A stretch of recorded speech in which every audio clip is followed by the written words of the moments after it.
Hey guys, welcome back to the channel. In this tech tutorial video, we're going to show you how you can delete a section from your website projects in the Webflow web builder. So let us dive into this.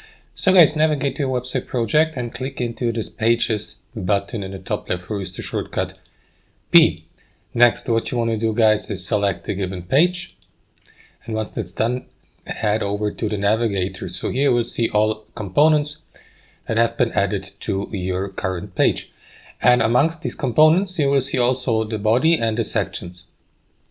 So body is basically the entire page, and you will see a sections, for example, part of the given page or body. So what you want to do guys is select it here, or you may find it on your page by browsing through it or by scrolling up and down. You can select it also here in the navigator.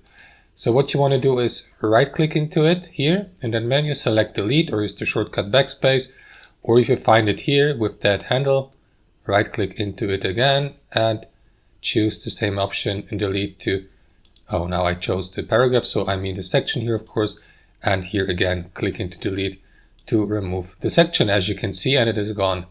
So that's how it works guys. Thanks for watching, hope you enjoyed it, got some value from it, and we'll catch you later.